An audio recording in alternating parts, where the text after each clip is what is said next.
நடந்து வரும் ஐபிஎல் தொடரில் சிஎஸ்கே அணியின் பர்ஃபார்மன்ஸ் என்பது கடந்த போட்டிக்கு முன்பு வரையிலும் மிகவும் மோசமாக இருந்து வந்தது.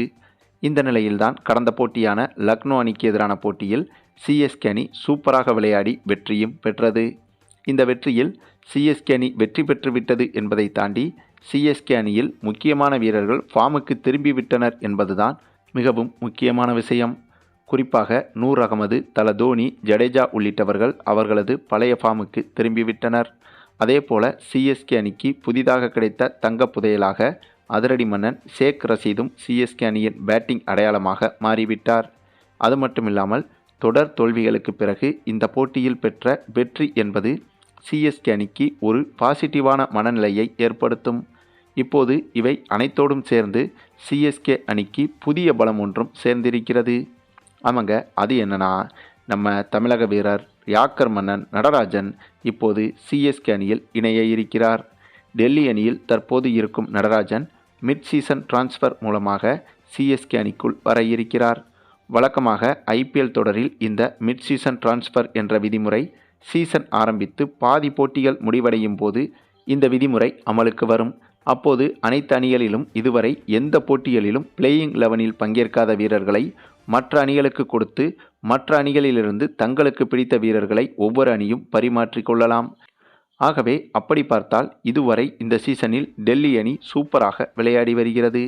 ஆனால் டெல்லி அணியில் பிளேயிங் 11இல் இதுவரை ஒரு போட்டியில் கூட நடராஜன் பங்கேற்கவில்லை. இதுதாங்க இப்போது சிஎஸ்கே அணிக்கு ஜாக்பாட் வாய்ப்பாக அமைந்திருக்கிறது. ஏனென்றால் இப்போது பாதி சீசன் முடிவடைந்தும் விட்டது. ஆனாலும் கூட நடராஜன் இன்னுமே டெல்லி அணியின் பிளேயிங் 11இல் ஒரு போட்டியில் கூட விளையாடவில்லை. இதன் காரணமாக நடராஜனை சிஎஸ்கே அணி தாராளமாக வாங்கி கொள்ள முடியும். அதாவது சிஎஸ்கே அணியில் இதுவரை பிளேயிங் 11இல் ஆடாத நிறைய வீரர்கள் இருக்கிறார்கள். ஆகவே அதில் ஏதேனும் ஒரு வீரரை டெல்லி அணிக்கு கொடுத்துவிட்டு நடராஜனை சிஎஸ்கே அணிக்குள் கொண்டு வர முடியும். இப்போது டெல்லி அணி இருக்கும் சிறப்பான ஃபார்மை வைத்து பார்க்கும்போது கண்டிப்பாக நடராஜன் டெல்லி அணிக்கு தேவைப்படாத வீரராவார். இதனை கருத்தில் கொண்டுதான் டெல்லி அணியிடம் சிஎஸ்கே அணியும் பேச்சுவார்த்தை நடத்தி வந்தது. இந்த பேச்சுவார்த்தை நேற்றைய தினம் இறுதி கட்டத்தை எட்டிவிட்டது. ஆக நடராஜனை சிஎஸ்கே அணிக்கு கொடுப்பதற்கு டெல்லி அணி நிர்வாகமும் முன்வந்து விட்டதாக தகவல்கள் வெளியாகியுள்ளது.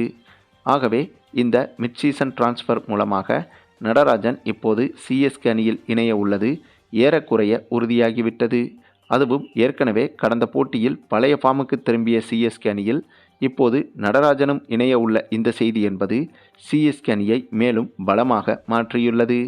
சரி, நீங்கள் சொல்லுங்கள், சிஎஸ்கே அணியில் நடராஜன் இணைந்தால் சிஎஸ்கே அணியின் பலம் அதிகரிக்குமா அல்லது பலவீனம் அடையுமா என்பதை பற்றி உங்களுடைய கருத்துக்களையும் கமெண்டில் தெரிவிங்க. மேலும் இந்த வீடியோ பிடிச்சிருந்தா லைக் பண்ணுங்கள், மற்ற அனைவருக்கும் ஷேர் பண்ணுங்கள், மறக்காமல் நம்ம சேனலை சப்ஸ்கிரைப் பண்ணுங்கள்.